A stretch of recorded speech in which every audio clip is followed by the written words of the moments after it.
Hola, muy buenos días a todos. Mi nombre es Luis Enrique, soy de la empresa MadMax y hoy junto con la gente de Fluke haremos una formación de cuáles son y cómo deben realizarse las verificaciones según el reglamento electrotécnico de baja tensión. Primero que nada, la presentación estará hecha por el señor Roberto Pollato, Technical Support Manager de Fluke, y la agenda que veremos el día de hoy. Como introducción, veremos cuáles son y cómo deben realizarse las verificaciones según el reglamento electrotécnico de baja tensión y además incluiremos una actualización sobre las instalaciones de recargas de los vehículos eléctricos. Luego tendremos la presentación de mano de Roberto Pollato y por último tenemos una tanda de ruegos y preguntas donde podrán realizar cualquier tipo de pregunta o alguna duda, alguna sugerencia que tengan sobre el tema.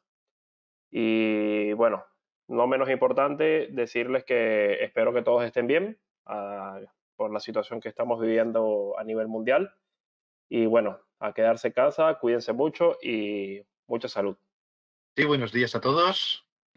Eh, Vamos a comenzar este seminario, este webinario, que trata sobre las medidas y ensayos en instalaciones eléctricas según el reglamento de baja tensión. Antes de comenzar, me presento. Mi nombre es Roberto Pollato y soy el responsable de soporte técnico de Fluke Ibérica Italia para para equipos industriales de Fluke como multímetros, pinzas amperimétricas, osciloscopios, cámaras termográficas, etcétera, etcétera.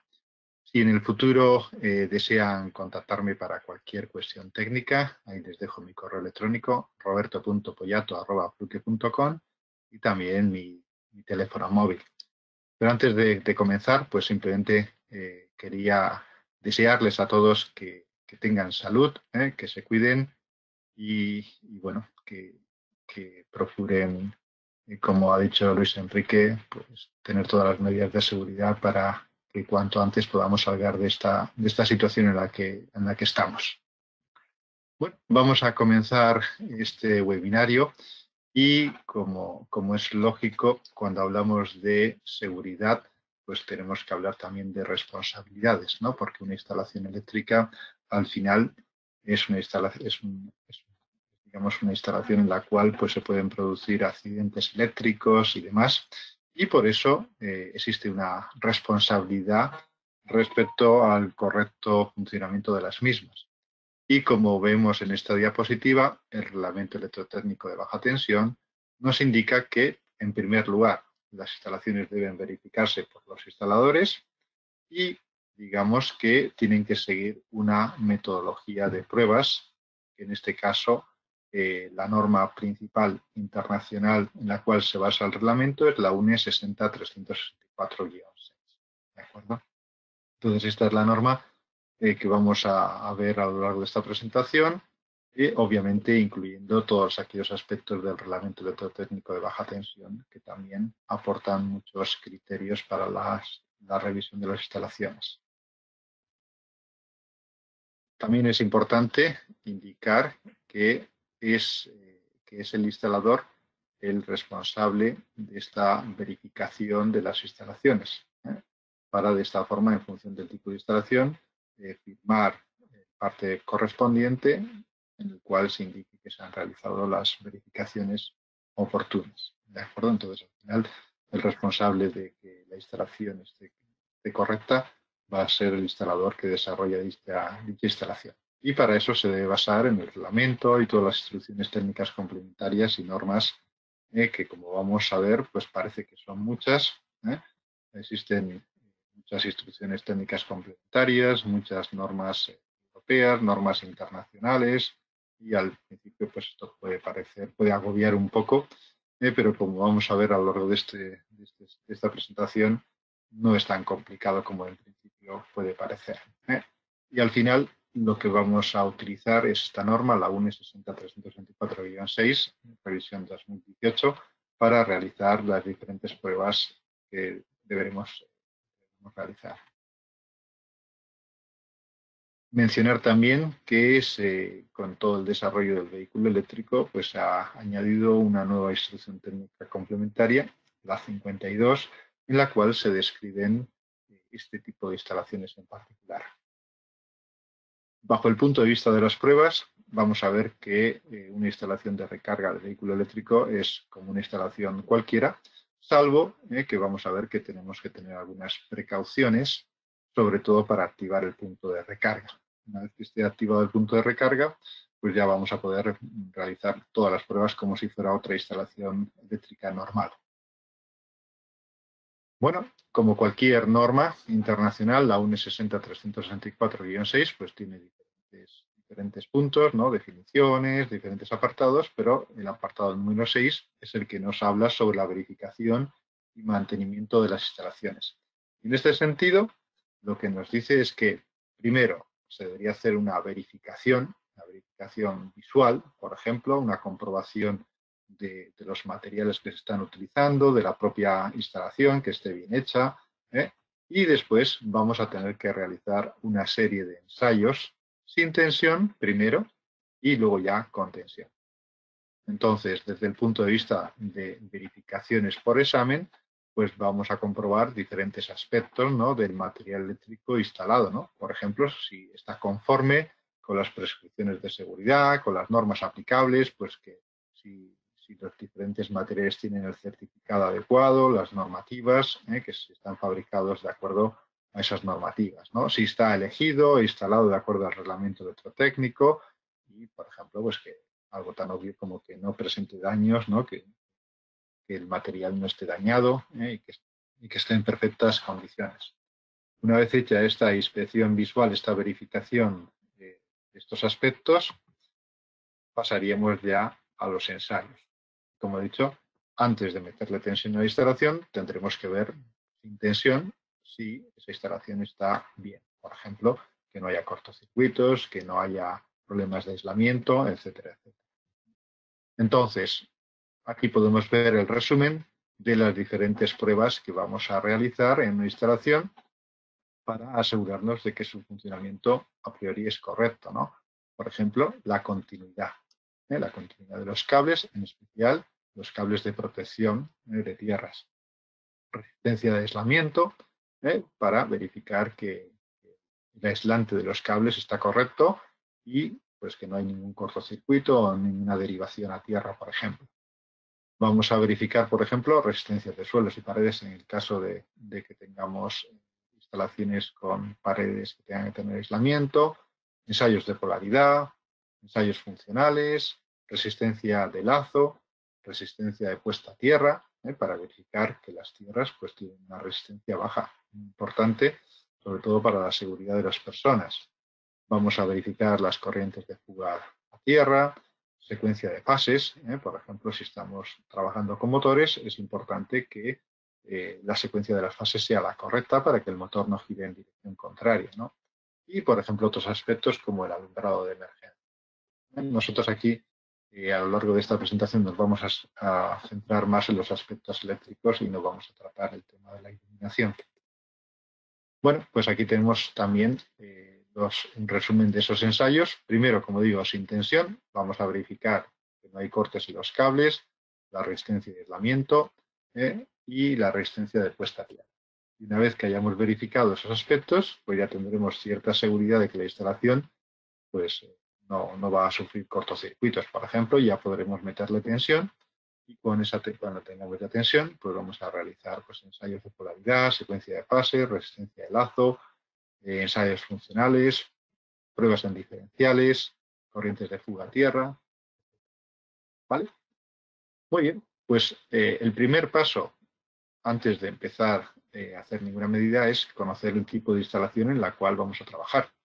Algo tan sencillo, pues es importante, ¿no? Saber si estamos en instalación TNS, TNC, IT, y por lo general, pues, la gran mayoría de las instalaciones en las que vamos a trabajar pues van a ser del tipo TT, ¿no? Donde el transformador del centro de transformación está puesto a tierra y tenemos luego también una toma de tierra en nuestra instalación, en el edificio, la fábrica o la casa, ¿de acuerdo?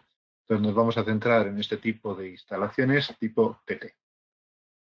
También, como he comentado, vamos a ver algunos aspectos de los puntos de recarga.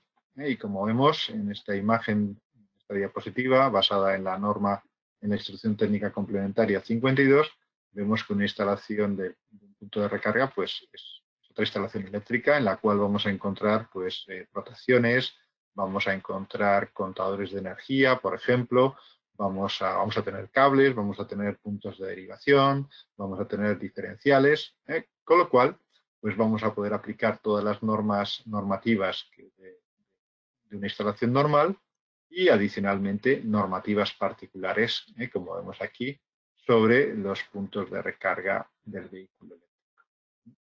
Importante, como se indica en el apartado inferior, en el párrafo inferior, estos puntos de recarga, por lo general, no proporcionan la tensión directamente a la salida. Es decir, si nosotros vamos a un punto de recarga y tomamos un multímetro y queremos medir la tensión en bornas del conector de salida, nos vamos a encontrar que no hay tensión. ¿Por qué? Porque hasta que el punto de recarga no detecta un vehículo, y para eso hay hay una comunicación entre el punto de recarga y el vehículo, hasta que no se haya detectado ese vehículo y se haya establecido la comunicación, el punto de recarga no va a cerrar el contactor y no va a proporcionar tensión a su salida. Por lo tanto, para poder hacer medidas con tensión, vamos a tener que vamos a tener que utilizar un adaptador que simule un vehículo para que el punto de recarga conecte ese contactor y podamos hacer las medidas con tensión.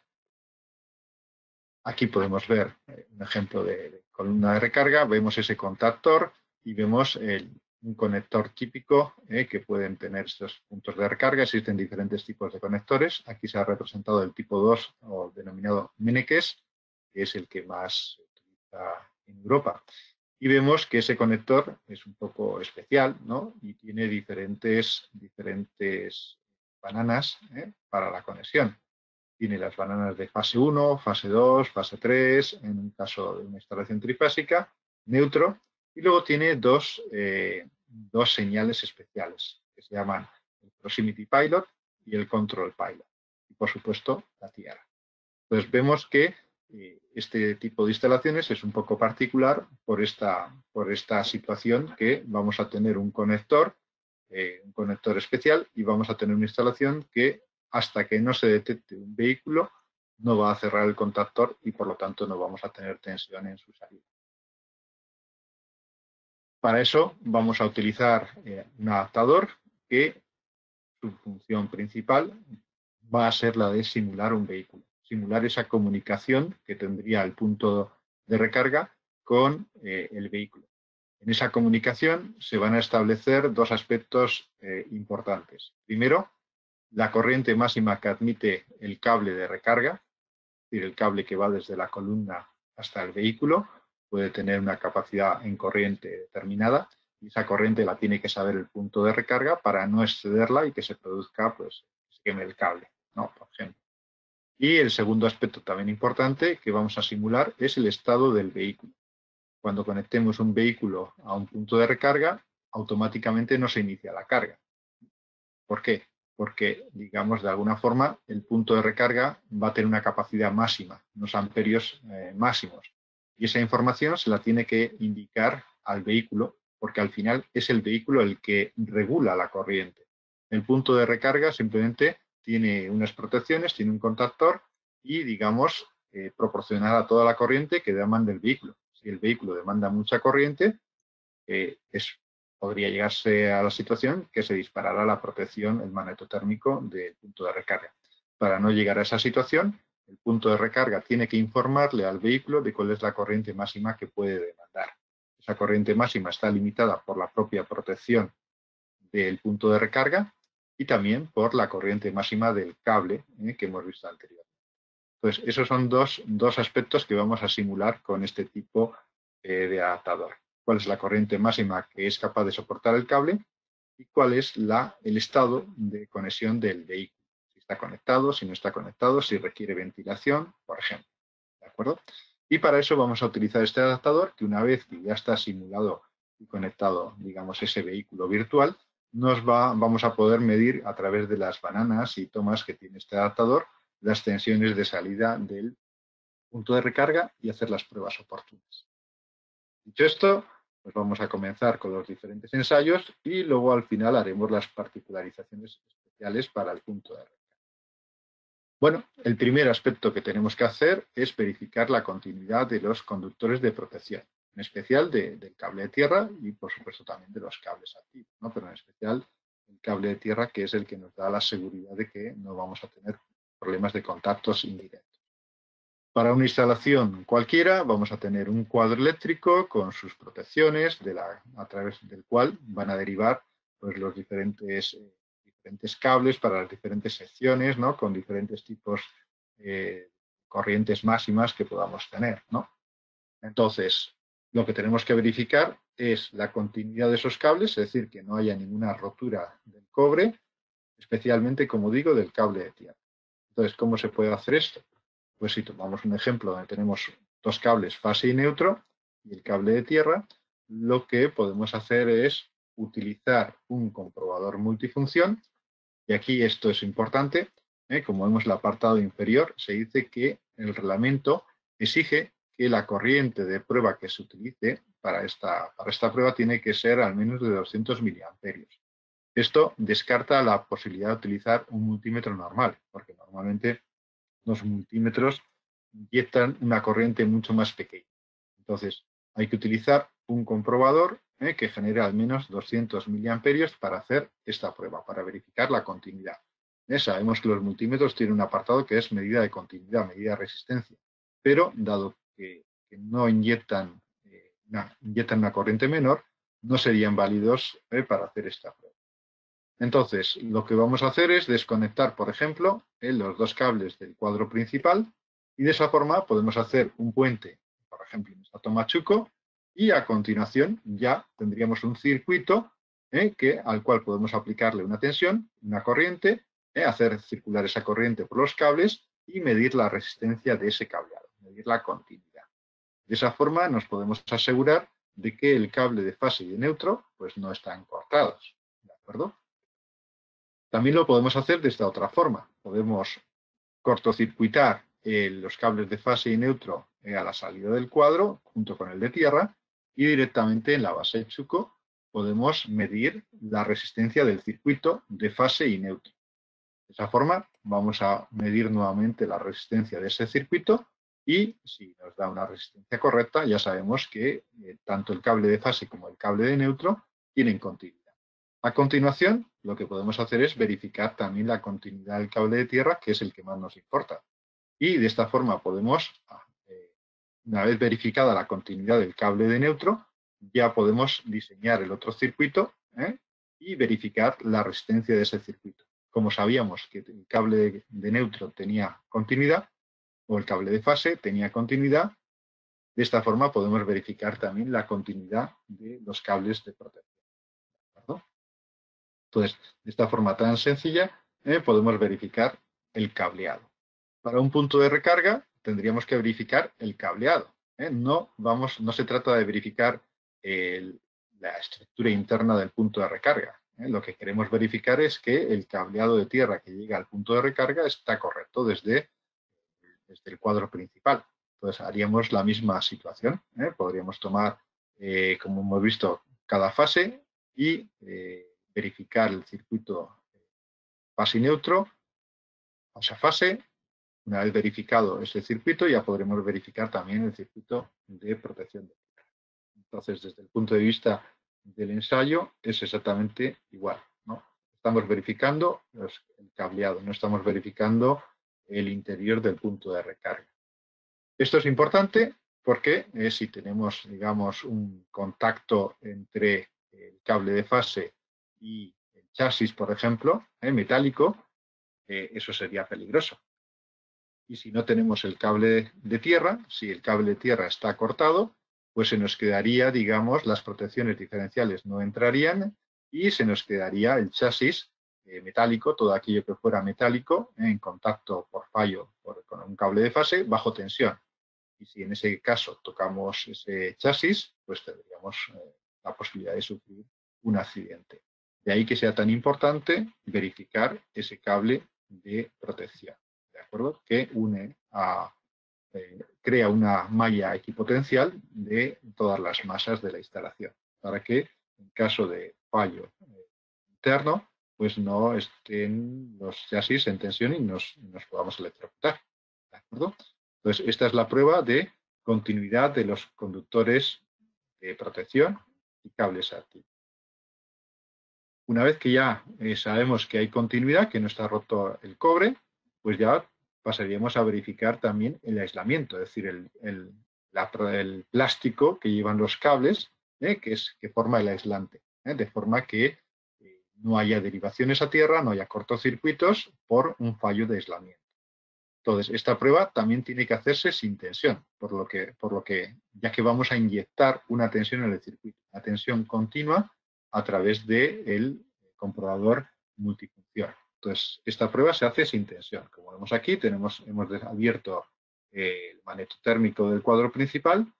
Es importante también desconectar las cargas, porque lo que queremos verificar es el aislamiento de los cables. No queremos verificar las cargas. Es más, las cargas podrían sufrir un daño porque vamos a aplicar una tensión, por ejemplo, de 500 o 1000 voltios de continua a la instalación. Y además, esas cargas podrían tener, digamos, sus propias fugas a tierra. Con lo cual, estaríamos engañando al equipo y, digamos, estaríamos añadiendo, reduciendo el aislamiento, digamos, si dejamos las cargas, el aislamiento que estamos midiendo. Entonces, tenemos que desconectar los equipos conectados. Y a continuación, en el multifunción, lo que vamos a hacer es seleccionar la tensión de prueba. Para una instalación trifásica normal de 400 voltios, pues seleccionaríamos, por ejemplo, 500 voltios. Y lo que vamos a hacer es dos pasos. El primer paso es unir todos los cables activos, las tres bases y neutro, entre sí. Y lo que vamos a hacer es aplicar esos 500 voltios entre ese punto común y tierra. Aunque los cables estén aislados, pues el aislamiento tiene, digamos, limitaciones, no es un aislamiento perfecto. Entonces puede suceder que circule cierta corriente a tierra. Entonces, sabiendo la tensión que estamos aplicando y midiendo esa corriente a través también del comprobador multifunción, aplicando la ley de Ohm, tensión entre corriente, nos daría la resistencia de aislamiento. Esa resistencia tiene que ser muy elevada, por eso se mide en megaohmios, millones de ohmios. Y por eso a esta prueba se le llama a veces megar. Vamos a megar la instalación, significa que vamos a medir los megaohmios de aislamiento de esa instalación. De esta forma, hemos verificado que ninguno de los cables activos tiene problemas de aislamiento respecto a tierra. Pero eso no quiere decir que no tengan problemas de aislamiento entre sí, que no haya, digamos, algún defecto en los cables y puedan tener un cortocircuito entre sí. Por eso también tendremos que repetir la prueba fase a fase, fase neutro, cada una de las fases, para verificar que el aislamiento entre esos pares de cables está correcto y de forma que no haya cortocircuitos entre ellos. ¿Perdón? Entonces, de esa forma, aplicando una tensión continua y midiendo la resistencia del propio equipo que inyecta la corriente, nos va a proporcionar los megaohmios de aislamiento. Para la instalación del punto de recarga será lo mismo. Tendremos un cableado y tendremos que aplicarle una tensión a ese cableado de entrada, de alimentación, y verificar pues, que el aislamiento es correcto. Entonces, la secuencia sería la misma. De momento estamos en el cableado que llega hasta el punto de recarga. ¿Qué nos dice el reglamento de baja tensión? Pues nos dice cuáles son los valores mínimos que tiene que tener el aislamiento de una instalación. Por ejemplo, para una instalación de 500 voltios, el aislamiento debe ser superior a 0,5 megaohmios. ¿De acuerdo? 500.000 ohmios. Este es el valor mínimo. Cuanto mayor sea el aislamiento, mejor. Menos fugas vamos a tener a través de los cables a tierra o menos posibilidades vamos a tener de cortocircuitos entre los propios cables. Entonces, es importante verificar que los cables tienen el aislamiento adecuado. Esta prueba se realiza de una forma muy sencilla, como decimos, aplicando una tensión de continua entre los diferentes cables y midiendo directamente el aislamiento en la pantalla del dispositivo. Todos estos datos se pueden memorizar en la pantalla del equipo o incluso, dado que los de Fluke tienen conectividad, se pueden transferir al teléfono móvil para hacer las pruebas. También es de destacar, por ejemplo, que el modelo Fluke 1664FC lo que hace es aplicar esa tensión, pero no la aplica de golpe, por si acaso hubiera cargas conectadas. Entonces, lo que hace es aplicar una prueba inicial, un chequeo inicial, y si detecta que hay cargas conectadas, nos va a avisar. De esa forma, podemos impedir falsas medidas o que algún equipo sensible pues, pueda sufrir algún daño. Si el equipo detecta que hay una carga conectada, nos va a avisar y será el usuario el que decida si quiere parar la prueba o si a pesar de ello quiere seguir con la prueba.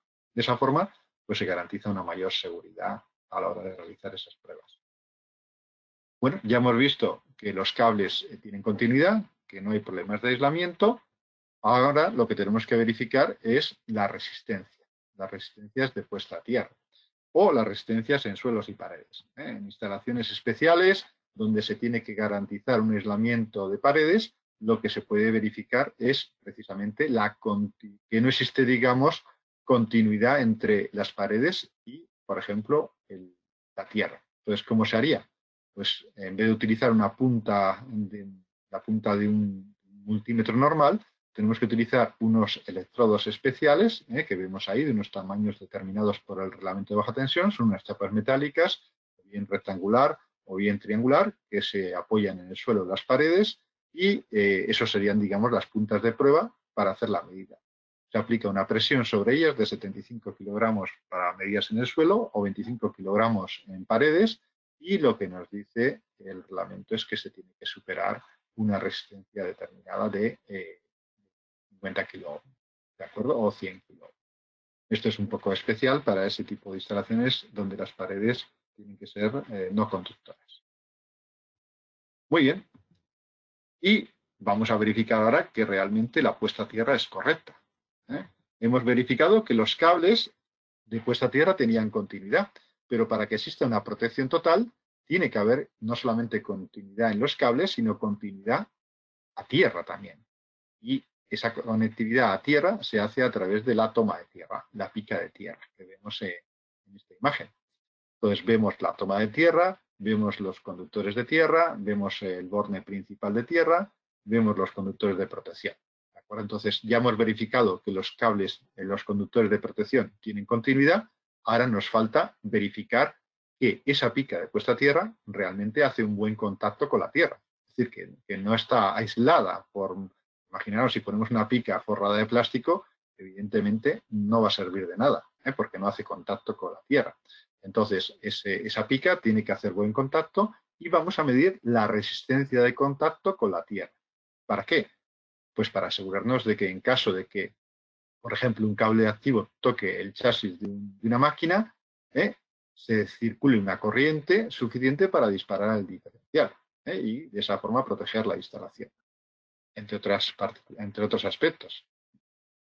Bueno, pues aquí tenemos diferentes sistemas de puesta a tierra, con una pica, con varias picas, puede haber en malla, diferentes sistemas, con planchas metálicas, etc.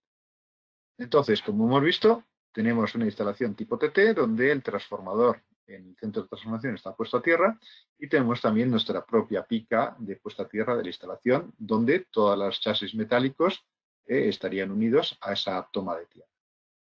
Muy bien, pues esa toma de tierra no es perfecta. Como decimos, tendrá una resistencia de contacto que dependerá de las condiciones. Si se oxida, pues puede variar. Si es verano, el terreno está más seco y hace menos contacto, por ejemplo. Entonces, esa resistencia va a variar a lo largo del tiempo y tendremos que asegurarnos que está correcta. El método básico para medir esta resistencia de puesta a tierra exige desconectar la pica de tierra para hacer las medidas. Es la medida típica que realiza un telurómetro. Es decir, tenemos que desconectarla de la toma de tierra para poder hacer las medidas. Y entonces lo que vamos a hacer es utilizar un telurómetro. En el caso de Fluke, el propio comprobador multifunción incluye la función de telurómetro que precisa utilizar dos picas auxiliares. Dos picas pequeñitas. Estamos hablando de que la toma de tierra pues, es una pica grande, larga, de 2 metros, por ejemplo, pero las picas auxiliares son picas pequeñitas, son 30 centímetros, metálicas que vamos a insertar en el terreno, separadas una distancia mínima de 10, 15 o más metros, 20 o 30, dependiendo de las características del terreno. Mínimo, como decimos, 10, 15 metros. Entonces, ¿para qué sirven estas picas auxiliares? Estas picas auxiliares sirven para, por un lado, inyectar una corriente en el terreno, una corriente que circula entre el electrodo que está bajo prueba y la pica auxiliar más alejada.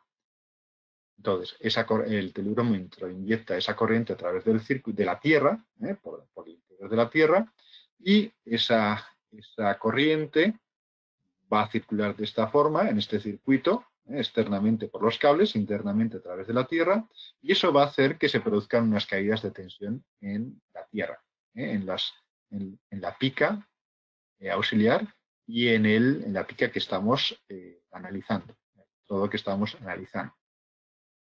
Al circular corriente, como hay resistencia, pues se produce una caída de potencial por la ley de Ohm. Entonces, lo que vamos a hacer es medir esa caída de potencial con la pica auxiliar 2, la que tenemos entre medias. Esa pica nos va a determinar la tensión a la cual está el electrodo que estamos midiendo respecto a la Tierra, a un punto intermedio de la Tierra, suficientemente alejado para que esté a potencial cero. Sabiendo corriente y sabiendo tensión, la ley de Ohm nos permite calcular la resistencia de puesta a tierra. Tensión entre corriente igual a la resistencia de puesta a tierra del electrodo bajo prueba. ¿Por qué hay que desconectar el electrodo bajo prueba? Porque así podemos saber que toda la corriente que inyecta el telurómetro circula exclusivamente por la pica, bajo prueba.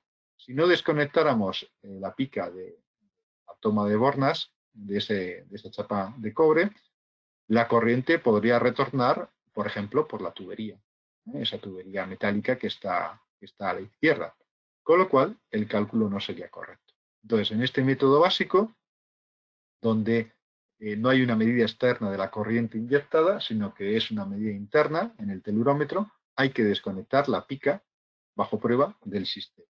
De esta forma, el equipo nos va a dar la medida de resistencia de puesta a tierra. ¿Cómo sabemos que es correcta? ¿Cómo sabemos que nos hemos alejado lo suficiente? ¿Esos 10-15 metros son suficientes? Pues tendremos que hacer varias medidas, alejándonos o acercándonos, y si el resultado no cambia, pues quiere decir que seguramente estemos a una distancia suficiente. Si al hacer estas medidas, al acercarnos o alejarnos, vemos que el resultado cambia, eso es un indicador de que seguramente no estemos suficientemente alejados y tendremos que alejarnos un poquito más. Por eso se utilizan rollos de cable largos, de hasta, por ejemplo, 50 metros, 30 metros, para poder realizar estas medidas. Entonces, esta es la medida de 2 electrodos auxiliares y tenemos que hacer al menos 3 medidas para asegurarnos de que es correcta, alejando o acercando el electrodo de intermedio, que es el que nos permite medir la tensión y asegurarnos que estamos fuera de esos pozos de potencial que hemos visto. ¿Cuáles son los valores óptimos? Pues el reglamento de baja tensión nos dice que si queremos tener una tensión de contacto inferior a 50 voltios y estamos utilizando un diferencial de 30 miliamperios, deberíamos tener una resistencia puesta a tierra de menor a 1666 ohms. Eso es mucho. Si la tensión de contacto es 24 voltios, por ejemplo, para piscinas o duchas, la resistencia sería inferior a 800 ohms. Por otro lado, la guía técnica de baja tensión número 26 nos dice que si tenemos una instalación con pararrayos, la resistencia de puesta a tierra debería ser inferior a 15 ohmios y sin pararrayos inferior a 37 ohmios. Y si estamos en un edificio que tiene instalaciones de telecomunicaciones, lo que nos dice el reglamento de telecomunicaciones es que la puesta a tierra debería ser inferior a 10 ohmios. Lo que está claro es que cuanto más baja, mejor. ¿De acuerdo? Y que es un parámetro, es una medida que va a depender pues, del tiempo, de si estamos cerca del mar, porque la sal puede corroer los electrodos, del tipo de material del terreno, si es arena, piedras o si es un material arcilloso, de la temperatura, etcétera, etcétera. Por lo cual, esa prueba habrá que realizarla en las condiciones peores, por ejemplo, en verano, que el terreno está más seco, ¿no? Y es una prueba, como decimos, obligatoria por temas de seguridad de instalación. En el caso de que estemos en una instalación donde no podamos desconectar el electrodo bajo prueba de la instalación, existen métodos alternativos, pero ya exigen telurómetros un poco más avanzados. Por ejemplo, en esta diapositiva podemos ver un telurómetro de Fluke que utiliza el método de las 2 picas auxiliares, pero además utiliza una pinza externa que va a permitir medir exactamente cuál es la corriente inyectada a través del electrodo bajo prueba. De esa forma, no hace falta desconectar la pica del sistema de la barra de tierras. Y podemos medir diferentes picas individuales. Es lo que se llama el método selectivo. Pero, como digo, exige un telurómetro un poco ya más avanzado, más especializado. Muy bien, pues ya nos hemos asegurado de que los cables tienen continuidad, que el aislamiento está correcto y que la instalación está bien puesta a tierra. Con lo cual ya podemos aplicarle tensión a la instalación.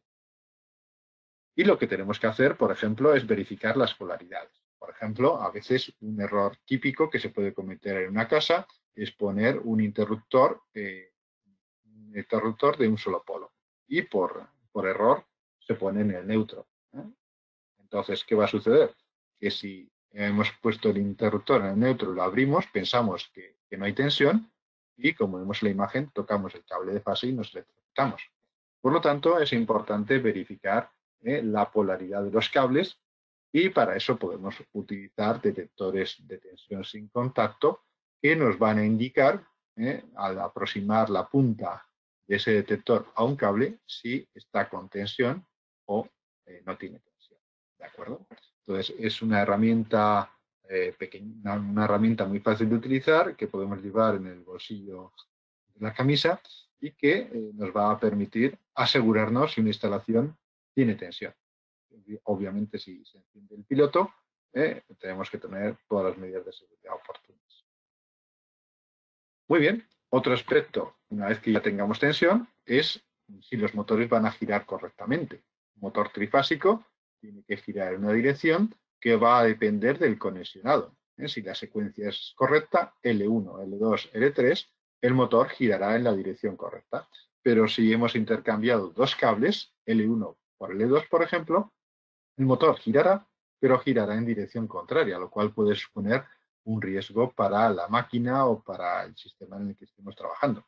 Esto es aplicable también no solamente a motores, sino a otro tipo de instalaciones donde es importante seguir una secuencia correcta de giro, ¿no? Entonces, simplemente lo que vamos a hacer es conectar el multifunción con los tres cables y este nos va a decir si la secuencia es la correcta, L1, L2 y L3. Nos lo va a indicar en la pantalla.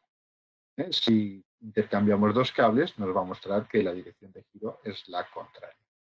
Esta prueba no significa que identifiquemos cuál es la fase L1, por ejemplo, en dos instalaciones cercanas, dos transformadores. A veces me preguntan si esta es la prueba para identificar si la fase 1 de un transformador es la fase 1 del otro, que estén, por ejemplo, en paralelo. Entonces, esta prueba no realiza, perdón, esta prueba no identifica, digamos, que la fase L1 de una instalación sea la fase L1 de otra instalación. Simplemente indica el giro, la secuencia de fases. Para detectar si estamos hablando de la misma fase, pues habrá que utilizar equipos que midan, por ejemplo, el desfase entre dos cables.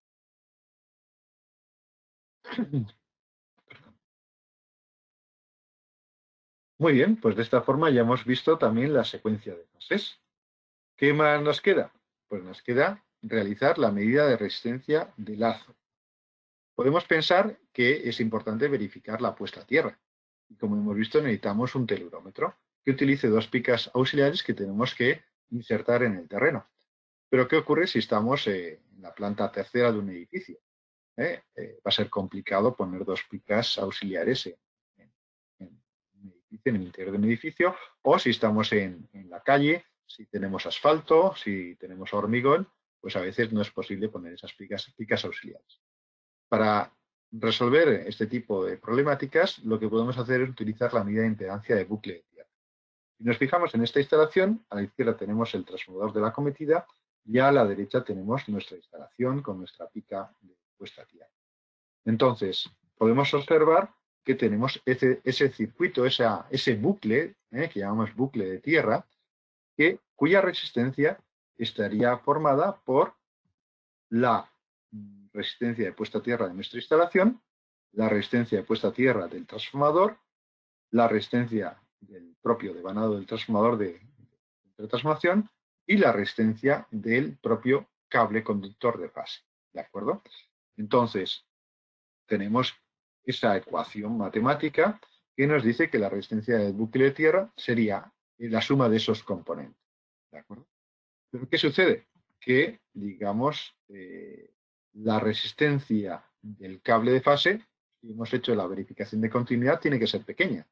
La resistencia del bobinado del transformador tiene que ser pequeña. La resistencia de puesta a tierra del centro de transformación debería ser pequeña porque las compañías eléctricas están obligadas a verificarlo y es un aspecto de seguridad muy importante. Por lo tanto, nos queda que esos valores van a ser muy pequeños, y la resistencia de bucle a tierra va a ser prácticamente la resistencia de puesta a tierra de nuestra instalación. Entonces, si no podemos poner picas auxiliares, podemos tratar de medir la impedancia del bucle de tierra. Y si ese valor es aceptable, quiere decir, en general, para la mayoría de instalaciones, quiere decir que la resistencia de puesta a tierra de nuestra instalación es correcta.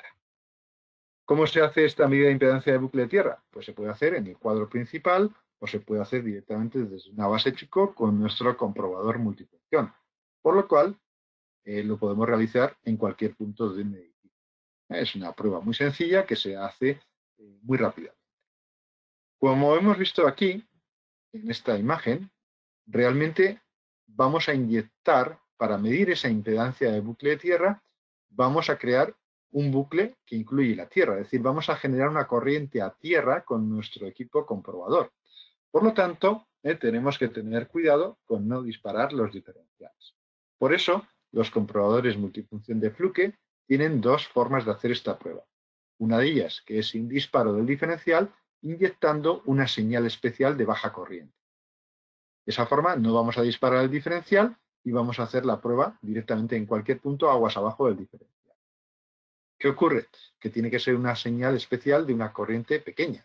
Si en la instalación tenemos problemas de armónicos o hay mucho ruido eléctrico, quizá esa corriente que está inyectando el multifunción, digamos en comparación con el ruido, nos puede dar problemas. Por eso el equipo nos va a avisar de si esa prueba es, es segura o no desde el punto de vista de la precisión.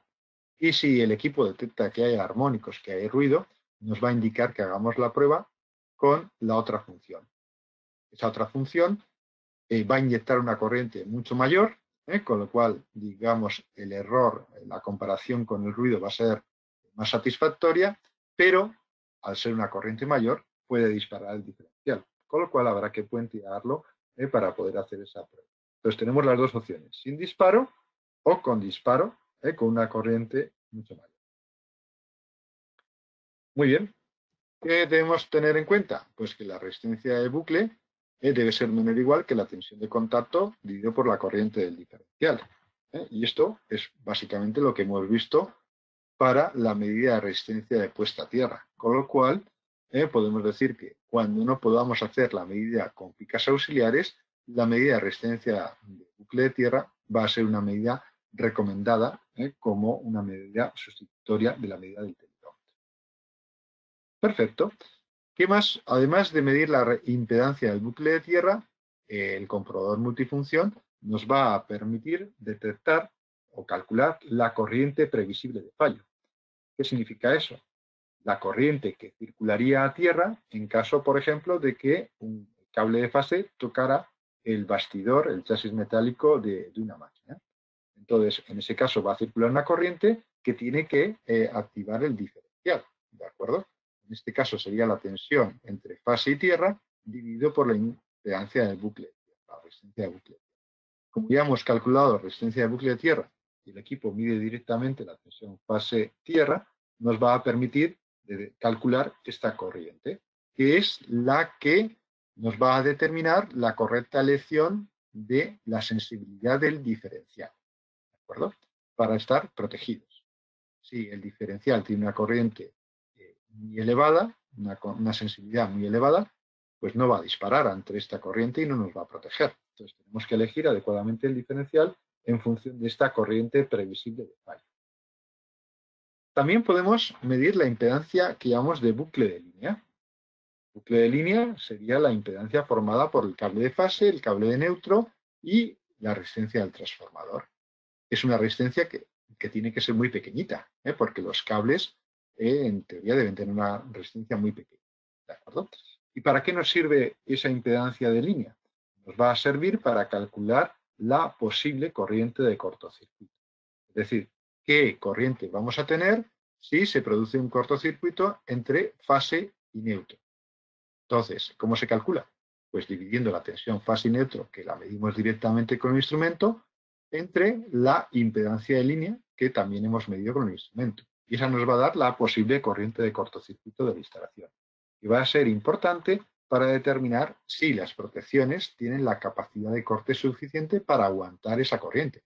Por ejemplo, para determinar si los fusibles del punto de recarga de un vehículo eléctrico son los adecuados, ¿de acuerdo? Para saber si su curva es la adecuada en caso de que tengamos un cortocircuito. Entonces, con el comprobador multifunción podemos hacer este análisis también. Pues ya hemos visto también la resistencia de lazo. Nos faltaría por realizar la medida de comprobadores diferenciales, perdón, de protecciones diferenciales. Y esto es muy importante, por la seguridad como estamos viendo. ¿Qué sucede, digamos, cuando hacemos atravesar una corriente por el cuerpo humano? Pues puede ser una corriente muy pequeñita o puede ser una corriente muy grande. Este gráfico nos muestra 4 zonas diferentes en función de las corrientes y tiempos que atraviesa una corriente por nuestro cuerpo. Por ejemplo, definimos la zona azul, la zona verde, perdón, zona 1, de 0,1 a 0,5 miliamperios. Si a través de nuestro cuerpo circula una corriente de hasta 0,5 miliamperios, el cuerpo, digamos que no tiene ninguna reacción, no le afecta para nada, aunque esté permanentemente. Es decir, si tocamos los bornes de una pila de voltio y medio con nuestros dedos, circulará una corriente tan pequeña que ni siquiera vamos a notarlo. Y por lo tanto no es peligroso. Ahora, ¿qué pasa si incrementamos esa corriente, por ejemplo, a 5, 10, por ejemplo, 5 miliamperios? Pues que vamos quizá a empezar a percibir esa corriente. 5 miliamperios, vemos si alzamos, digamos, una línea vertical desde el punto de 5 miliamperios, veremos que seguimos todavía en la línea, en la zona amarilla. Es decir, que a 5 miliamperios podemos estar continuamente conectados a esa fuente que atraviesa 5 miliamperios en nuestro cuerpo. Notaremos algo, pero todavía no es peligroso. Sin embargo, si estamos a 50 miliamperios y subimos para arriba sobre la línea, vemos que en un momento determinado vamos a atravesar a la zona azul. Eso quiere decir que a 50 miliamperios, si estamos mucho tiempo, ya puede ser peligroso. ¿De acuerdo? Esa sería la zona azul. No existe, digamos, ningún daño irreversible, pero vamos a notar ya situaciones desagradables. ¿De acuerdo? Y como vemos, no solamente depende de la corriente, depende también del tiempo que esa corriente esté circulando por nuestro cuerpo. ¿De acuerdo? Lo que tenemos que evitar es entrar directamente ya en la zona roja, donde podemos tener fibrilación ventricular y, por lo tanto, paro cardíaco y un paro respiratorio, y ya se nos quema podemos tener quemaduras y demás. Entonces, vemos que es importante evitar estar sometidos a una corriente determinada durante un cierto tiempo, porque al final lo que nos causa problemas no es la tensión en sí, sino la corriente que atraviesa nuestro cuerpo. Y lo que se trata es, evidentemente, de evitar eso, el choque eléctrico. Muy bien. ¿Qué podemos utilizar para evitar entrar en la zona azul o en la zona roja? Pues los diferenciales. Los diferenciales van a medir las corrientes de fuga a tierra y van a abrir el circuito. Lo tienen que abrir con una velocidad suficiente para evitar entrar en esa zona azul o en esa zona roja. Es decir, no solamente tienen que disparar por corriente, sino que también tienen que disparar en un tiempo suficiente, como hemos visto, para que, a pesar de que, por ejemplo, la corriente sea de 50 miliamperios, no entremos en la zona azul, que ya es peligrosa. Por lo tanto, no basta solamente con pulsar el pulsador de un diferencial. Muchas veces hacemos esta prueba, pulsamos el botoncito que tiene el diferencial y vemos que se abre. Eso está bien como prueba básica, pero no sabemos ni en qué tiempo ni con qué corriente se ha disparado ese diferencial. Por lo tanto, es importante hacer las pruebas de tiempo y de corriente de disparo.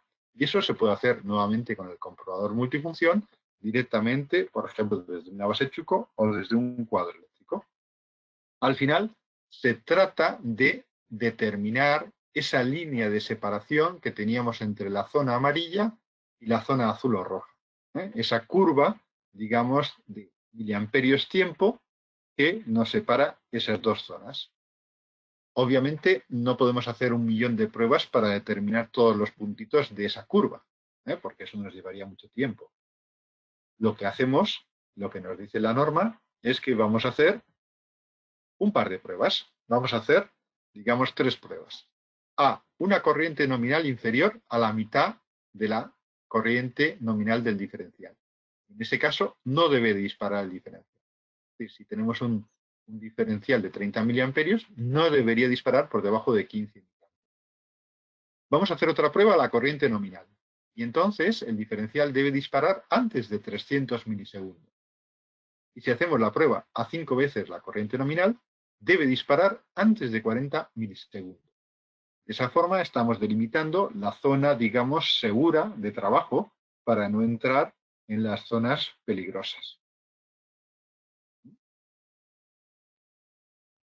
Muy bien, pues eso es lo que tenemos que hacer. Tenemos que hacer 3 pruebas, que las podemos hacer de forma automatizada con el comprobador multifunción, y asegurarnos que a 0,5 veces la corriente nominal no dispara, a una vez la corriente nominal dispara antes de 300 milisegundos y a 5 veces la corriente nominal dispara antes de 40 milisegundos.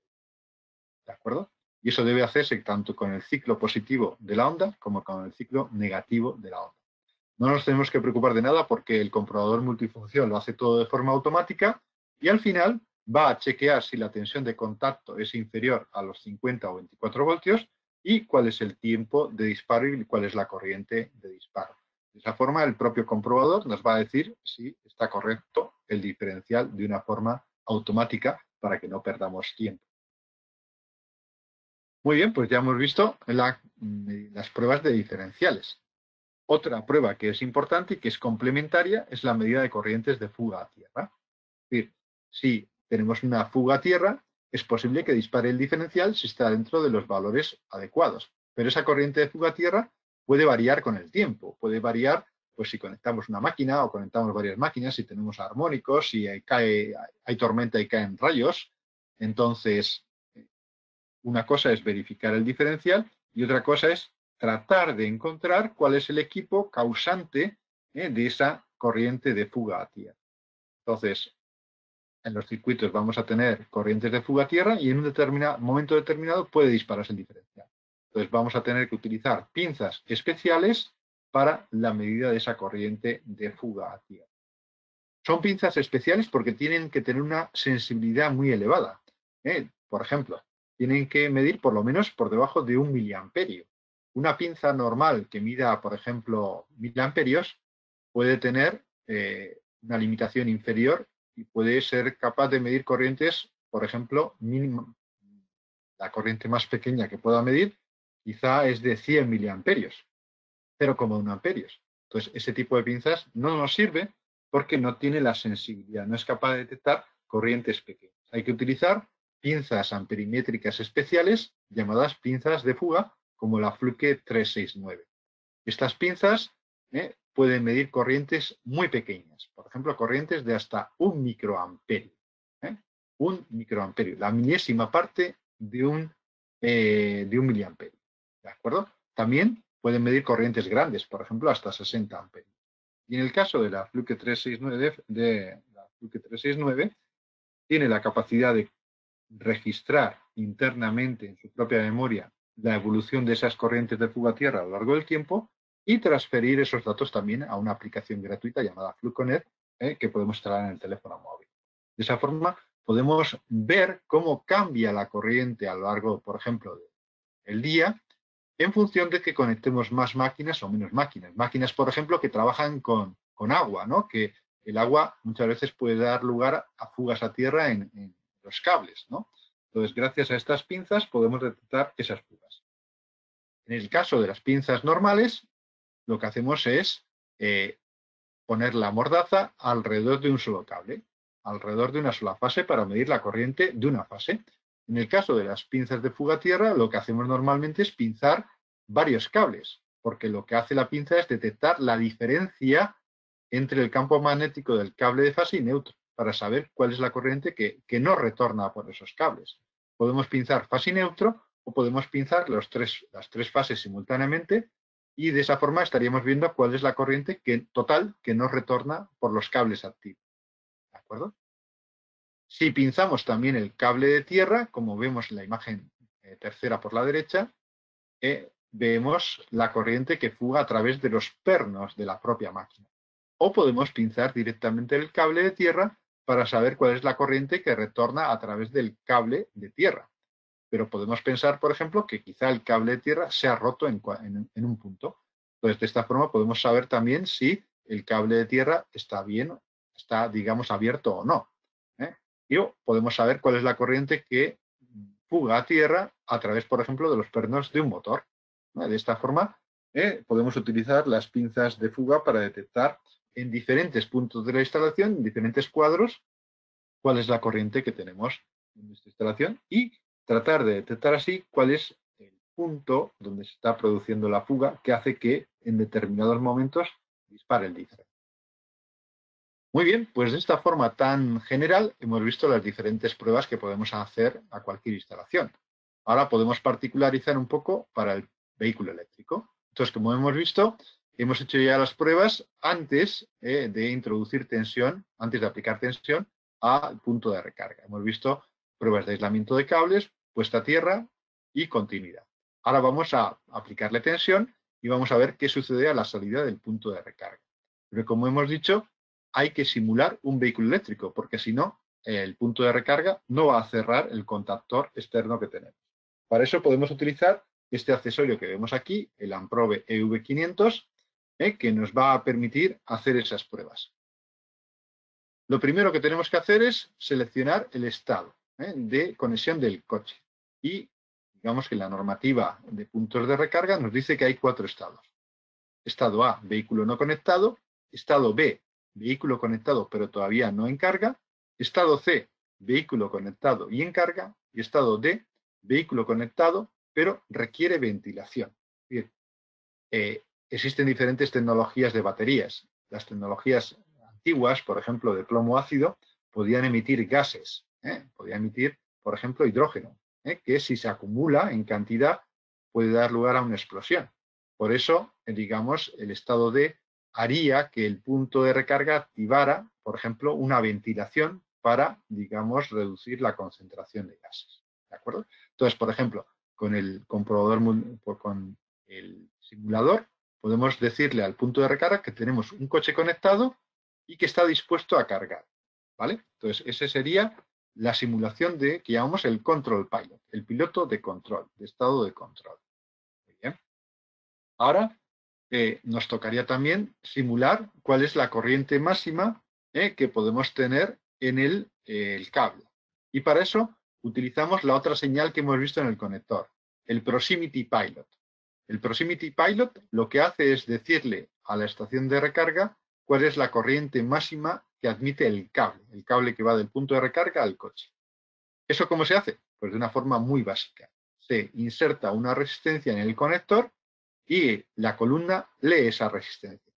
Y hay una codificación que podemos ver en la tabla que aparece ahí, donde, por ejemplo, una corriente de 13 amperios implicaría una resistencia de 1,5 kiloohms, 20 amperios, 680 ohms, y 32 amperios, 220 ohms. ¿De acuerdo? Entonces, con esta información, el punto de recarga ya sabe, primero, cuál es el valor máximo de su manejo térmico y ya sabe cuál es la corriente máxima que admite el cable de recarga.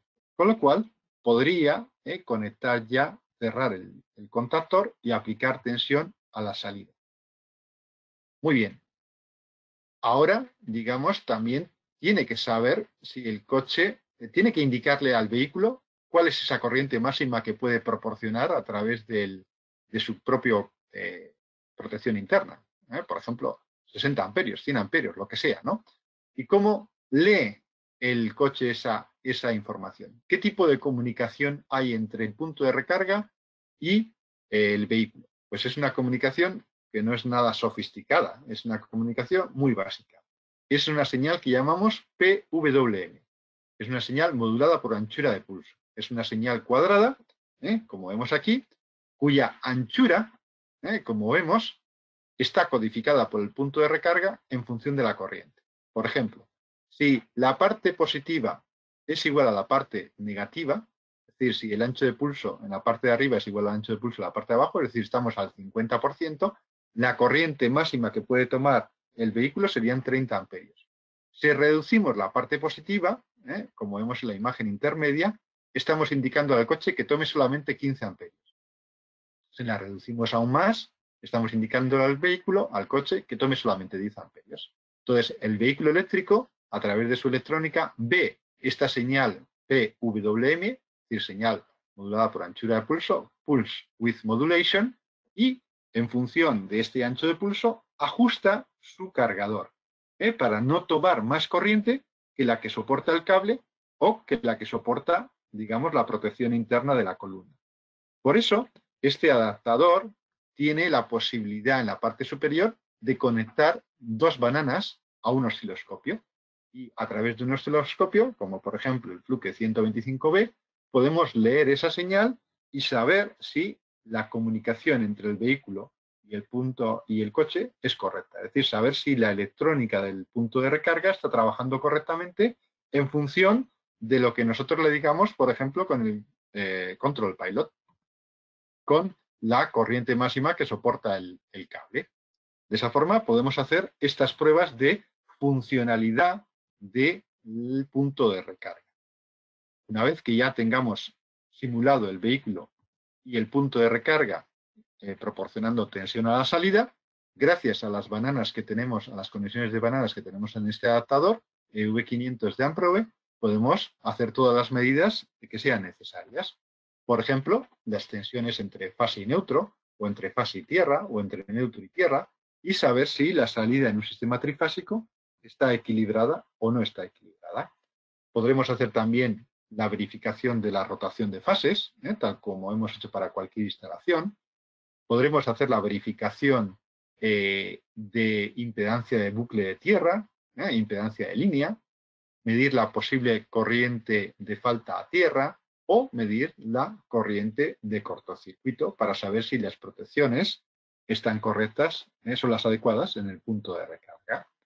También podemos hacer, como hemos visto aquí, la verificación de la curva del fusible, cuál es la corriente de cortocircuito. Y finalmente, probar el diferencial.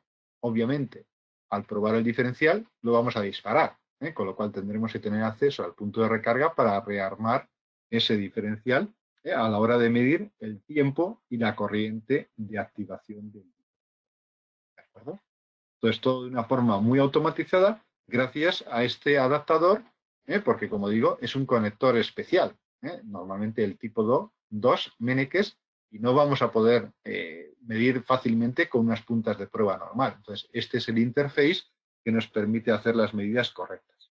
Además, también nos va a permitir detectar si hay un fallo a tierra o nos va a permitir, digamos, simular fallos de puesta a tierra entre el punto de recarga y el vehículo. Es decir, hacer una secuencia completa de pruebas del punto de recarga. Adicionalmente, si estamos trabajando con un punto de recarga público o digamos de una urbanización, es importante también saber si el contador funciona por lo menos.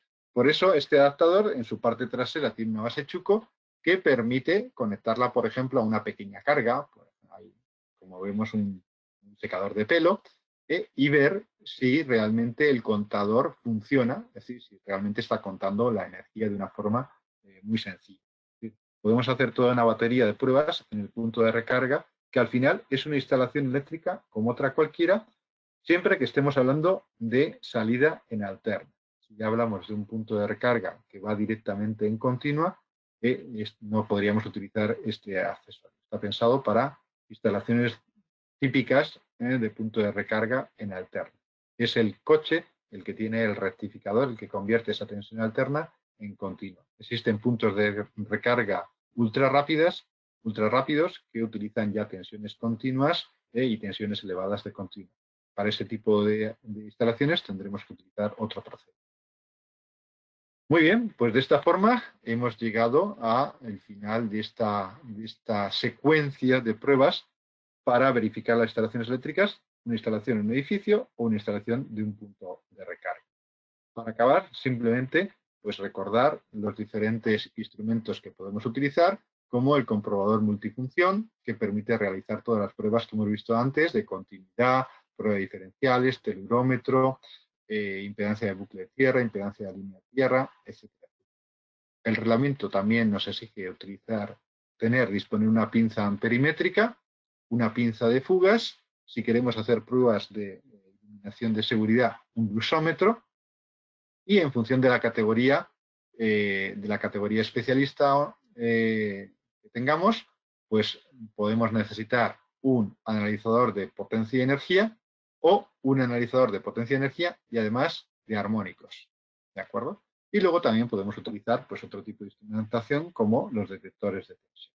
Todo esto lo pueden obtener a través de Fluke y como vemos son equipos realmente polivalentes. Por ejemplo, el comprobador multifunción 1664, comentar que puede hacer todas estas pruebas de forma fácil y automatizada, que tiene conectividad Bluetooth con el teléfono móvil, tiene memoria y podemos transferir todas las medidas de forma automatizada a la nube, de forma gratuita a través de esta aplicación y hacer informes directamente a través de estos datos recogidos con el teléfono móvil, sin tener que incluso conectar el equipo a un ordenador.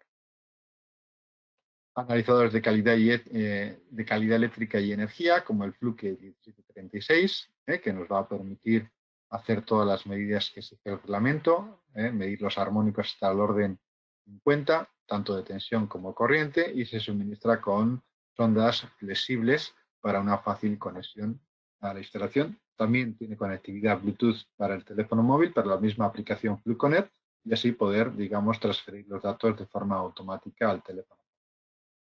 Pinzas de fugas como la 369FC, que como he dicho tiene memoria interna y tiene también conectividad con el teléfono, con lo cual se puede dejar la pinza registrando durante largos periodos para determinar en qué momento del día, con qué máquina, digamos, se produce ese pico que puede hacer disparar el diferencial. Y finalmente, pues ya mostrar también el comprobador, el adaptador EV500 de Amprobe. Amprobe es, digamos, la segunda marca de Fluke. Y este adaptador, que como hemos visto, nos va a permitir realizar todas esas pruebas que necesitamos, los puntos de recarga, para asegurarnos que funcionan correctamente. Porque al final también tenemos que tener en cuenta que conectamos nuestro coche o se conecta a un vehículo y si hay un fallo, eso puede dar lugar a un problema grave, no solamente en la propia instalación, el propio usuario, sino también el vehículo. Por lo tanto, es importante verificar la instalación eléctrica de los puntos de recarga. Simplemente para acabar, pues les comento que Fluke tiene unas ofertas especiales ahora para, por ejemplo, termografía, la cámara termográfica Fluke PTI 120 con una linterna EX para poder utilizarla en zonas antiderrapantes. También ahora el comprobador multifunción como regalo. Fluke ofrece el software para el PC y también esta mochila para cargar todos los instrumentos de una forma ordenada y fácil de transportar. Y también el multímetro Fluke 175 ahora incorpora esta bolsa de transporte gratuita. Pues nada, simplemente darles las gracias a todos por asistir a esta presentación. Sabemos que las circunstancias son muy especiales, estamos viendo todo lo que sucede y por eso desde aquí también desde Fluke pues hemos querido tratar no solamente de formar, sino quizá también de distraerles un poco y que dejemos de pensar un poco en toda esta situación tan grave que estamos sufriendo.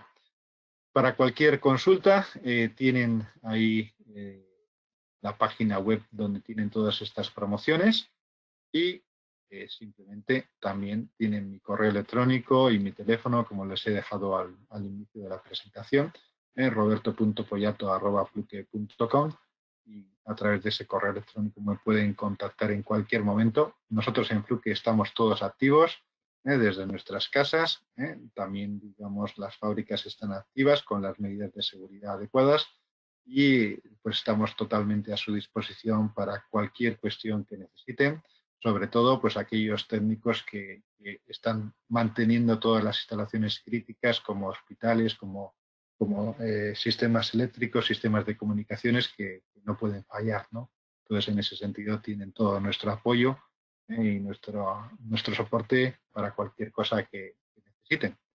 Y bueno, espero que les haya gustado, espero que haya sido entretenido. He tratado de dar una visión general.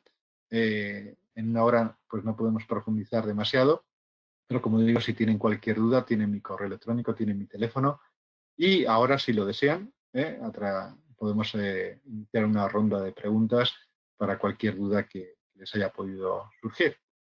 Por mi parte, nada, muchas gracias, y cedo la palabra ya a Luis para que inicie esa ronda de preguntas.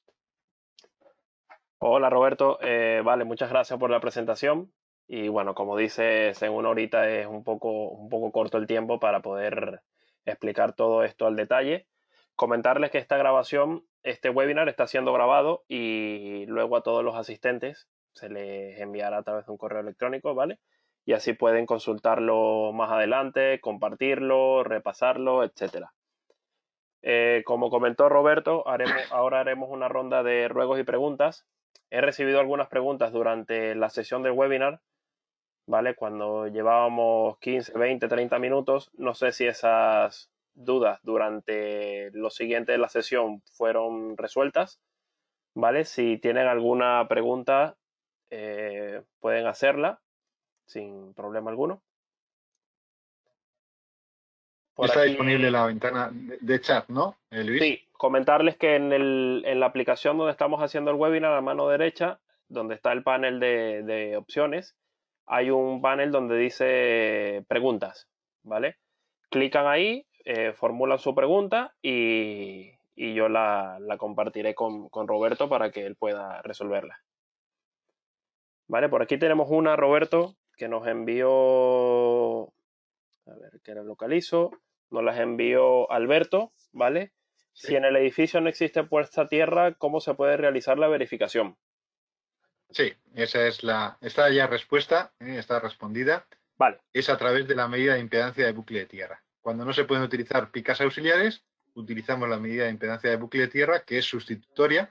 Si el valor que nos da es lo suficientemente bueno, pues podemos considerar que la puesta a tierra normalmente va a ser menor y por lo tanto sería válida. vale, perfecto. Muchas gracias, Roberto. Por aquí tenemos otra, bueno, Eduardo nos hizo un par de preguntas. También se tiene que megar entre los conductores de fase entre sí. Efectivamente, digamos que hemos visto que hay dos etapas. La primera, donde megamos todos los cables respecto de tierra, y de esa forma podemos ver si hay un fallo de aislamiento de cualquiera de los cables activos respecto de tierra, es decir, fugas a tierra. Y por otro lado, tenemos que megar también los cables entre ellos, entre los cables activos, para saber si hay algún posible fallo de cortocircuito por problemas de aislamiento. Entonces tenemos que megar también entre ellos los cables para evitar esos posibles cortocircuitos futuros. Vale, muchas gracias, Roberto. Por aquí Eduardo nos hace otra pregunta. ¿Hay que medir en todos los circuitos o con la medición de aguas bajo del automático de cabecera es suficiente? El reglamento establece, creo recordar, una proporción de todos los circuitos que hay que probar. Evidentemente, cuantos más circuitos probemos, más seguridad tenemos de que la instalación es correcta. Pero digamos que lo que tenemos que probar es, al final, es un cableado que va desde un cuadro principal a las máquinas o a los enchufes. Entonces, habría que probar toda la instalación. Por eso, digamos, hay que fijarse en lo que diga el reglamento respecto a la proporción o la cantidad de todos los circuitos que haya que probar. Vale, muchas gracias. Por aquí Josep nos comenta, ¿es necesario usar un osciloscopio con el EV500? No, el osciloscopio es una opción. A través del EV500 y el comprobador multifunción. El EV500 es simplemente un interface, es un adaptador que nos permite conectar digamos, conectarnos al punto de recarga y simular el vehículo eléctrico para tener tensión en la salida. Para hacer las medidas podemos utilizar multímetros, podemos utilizar el comprobador multifunción. Si queremos ver la forma de onda y estar seguros de que la comunicación trabaja correctamente, hay que ver la forma de onda, porque es una onda pulsada cuadrada, PWM. Y para eso, para ver esa señal, deberíamos utilizar o bien un osciloscopio o bien un multímetro que nos dé el ancho de pulso. Hay multímetros que son capaces de darnos el ancho de pulso. Entonces, bien con un osciloscopio, bien con un multímetro que nos dé el ancho de pulso, podemos, digamos, de alguna forma analizar esa señal PWM. Pero, en teoría, digamos, el osciloscopio es una opción más avanzada para ver esa señal. Vale, muchas gracias Roberto. Por aquí Francisco nos comenta, me gustaría saber si el EV500 dispone de conector tipo 2 macho y hembra para poder medir si el cargador dispone de manguera. Es el mismo conector. Es decir, esta es una pregunta que al principio, cuando lo lanzamos, me hicieron, pero digamos, no cambia. Tanto si es con manguera como si es, digamos, una base, es el mismo conector. No cambia. Al tener, digamos, la manguera, es el mismo tipo de conector que tendría el punto de recarga si fuera, digamos, la base en la pared. Es decir, el mismo accesorio que trae el equipo vale tanto para manguera como para, digamos, conexión a un punto de recarga sin manguera. Vale, vale, perfecto, muchas gracias. Y está disponible el tipo 2 o también el tipo 1. Conector tipo 1, por defecto viene el tipo 2, pero está también disponible el tipo 1. Vale, vale. Por aquí tenemos muchísimas preguntas, Roberto. A ver si voy un poco al azar. Si a alguno Sí, no sí. le respondo la pregunta, tomaremos Tienen, nota y tienen mi correo electrónico también, roberto.pollato@fluke.com. Si alguna pregunta, pues por tiempo, sí, porque sí, es que por tenéis tema tiempo limitado de creo tiempo. que, Sí, sí, que por eso. de verdad hay como unas 15, 20 preguntas. Eh, si quieres me voy con un par más. Eduardo nos Vale. comenta que ofrece la pinza de medida de resistencia Fluke 1630-2 respecto a Sí, la esa es pinza que se comenta en la presentación. la 1632, es una pinza que mide resistencia de bucle. Es digamos, otra medida sustitutoria. Es una pinza que tiene dos mordazas, una que induce una tensión y otra que mide la corriente, y sirve también para medir impedancia de bucle de tierra. Además, es una pinza que mide corrientes de fuga a tierra. Entonces, es un poco más avanzada y es una tecnología que trata de medir también la resistencia de puesta a tierra, pero sin picas. Pero digamos, es una tecnología que hay que saber utilizarla, porque no siempre es aplicable. Hay que tener bucles de tierra en la instalación. Si utilizamos esta pinza en un pararrayos que está conectado, digamos, de forma independiente, al no haber un bucle de tierra, no va a medir correctamente. Entonces, hay que saber utilizarla en determinadas instalaciones. Vale, muchas gracias Roberto. Por aquí una pregunta que no sé si pertenece a tu departamento. Nos comenta Adrián. ¿Cuál es el precio de esta herramienta del EV500? Los precios, si te digo la verdad, no soy yo quizá la persona más adecuada. Fluke vende todos sus equipos a través de distribución y si no, directamente contactando a Fluke en el teléfono, bueno, si quieren mandarme un correo, yo lo puedo consultar y se lo puedo dar el precio de lista. Al final, como Fluke no vende de forma directa, es el distribuidor el Vale, que puede venderlo al precio con descuento o como crea vale. oportuno. Seguramente en la web de MadMax conseguirán la ficha del producto con el precio de tarifa, ¿vale? Y ahí Ujú. podrían contactar directamente con el distribuidor que tenga este producto o directamente, como dice Roberto, con tu Eh, marca, ¿vale? Y ya eso. directamente al contratar con Fluke ya lo derivarán directamente al distribuidor Vale, que más correcto. tenga a disposición, ¿vale? Bueno, la verdad que tengo muchas preguntas y esto tomaremos notas y se las pasaremos directamente a Roberto para que puedan resolver sus dudas, ¿vale? Por Muchas supuesto. gracias. ¿Cómo? Que por supuesto que cualquier pregunta, veo que todavía quedan algunos, pero me imagino que estáis limitado de tiempo por la plataforma. Sí, Si me pasáis las preguntas, yo con mucho gusto responderé a cada uno. vale, vale, correcto. Sí, tomaremos nota de las preguntas y bueno, muchas gracias por asistir. Lo comentado anteriormente, cuídense mucho, mucha salud y bueno, a permanecer en casa, que es lo como mejor podemos aportar ante esta situación tan delicada. Muchas gracias por la presentación, Roberto. Muchas gracias a todos por Mu- asistir. Muchas Y gracias bueno, a ti, muchas gracias a todos de verdad por esta participación y por estar ahí, que es muy importante también mantener la comunicación en estas circunstancias.